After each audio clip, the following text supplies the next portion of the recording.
back again for yet another episode, Bryan. And after what happened in midweek, there's just something we have to address. Of course, Bafana Bafana losing 5-0 to France, world champions France, against a side who hadn't qualified for a World Cup since they last hosted it. But that isn't the talk on social media. It seems like Hugo Broos' job is now under threat, which comes as a surprise to me. What do you think?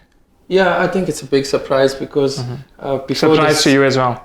Yeah, what were we expecting? Because myself, I was buzzing. I really thought we had a chance. I thought France was going to play a bit of a change team, and then in certain periods of the game, we're going to show how good we are. I'll just check your temperature, Bryan. But I think Mbappe was phenomenal last night, and then he goes and plays the same front three that wins the World Cup. Even like Kimpembe, Varane, he plays the keeper, the AC Milan keeper, so he came all guns blazing. N'Golo Kante celebrated his birthday on the pitch as well. Yeah, I don't think it's time for call for Broos's head just yet. Yeah, and of course you mentioned that 5-0 defeats. I don't know what people were expecting because that is the world champions France, and even with the weekend side, you said you were buzzing, you said you took a bet on Bafana Bafana to win 2-0. Can confirm that you've lost your marbles. But where to now for South Africa? Experience from that, or is it just another thrashing? No, I don't think anything is a thrashing. I think everything is a learning experience. We went and played some games overseas. We went to Belgium. We went to France. Now we played in front of some big crowds because our issue in the past was we failed to qualify for AFCON and World Cups in the away legs. We went to Sudan. I remember we needed just a draw. We went and lost 2-0. Yeah. So I think it's just a learning curve how to go and win under in front of another crowd where the pressure is on you. And we have to pick our level up. We have to play teams like this to get better. Yeah, learning curve. But some would argue that, I'm trying to play devil's advocate here, but some would argue that that wasn't our best, not performance, but rather players on the pitch, the likes of Daruk and many others were left out.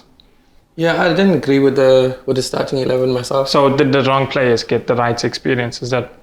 Could that be something to look at? I think Daruk is one of our our key players. He should start, and he didn't play against Guinea, so I'm expecting him to start. And even Siyanat Ngulu, he's got that injury. His mouth was hurt early. Even Sabisi, he was going through a rough time there with Mbappe running at him, but we still didn't make the change at the back. I suppose when Hugo Broos, I think his comments after the game sort of summed up where we are. He said, it's a young team. When I looked at the team, I saw Kulu, I saw Sibisi, who's 26, approaching 27 now. There's Monare, who's in his 30s. I didn't see a young team. I saw a young front line with, of course, Lekay, Foster, and Hlongwane Edwards. But apart from that, I didn't see any youth.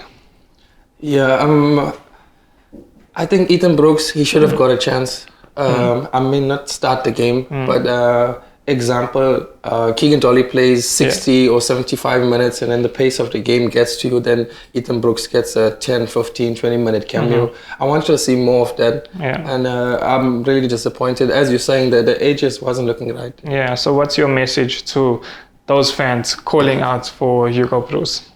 Firstly, Mbappe, if you're watching, how can you have the game of your life? That was quite disrespectful, though. I swear, he shouldn't have taken it so serious. Yeah, it's like we did something personal to him. Yeah. I'm very sorry. By existing. Yeah.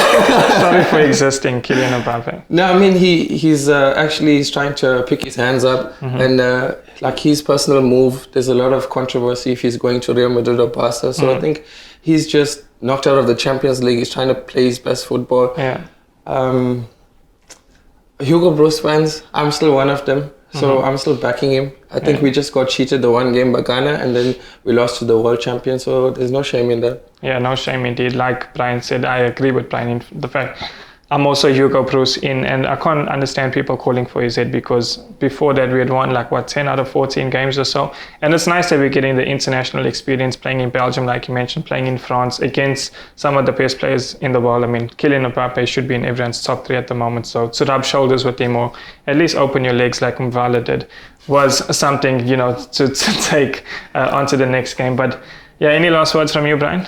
No, I'm looking forward to the next international break. Let's see what Hugo Broos is cooking, and we'll be waiting for him. Oh, that sounded a bit threatening.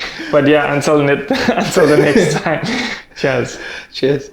For more soccer betting tips and previews, get the latest copy of Soccer Betting News for only 10 Rand at your nearest Hollywood Bets branch or news agent.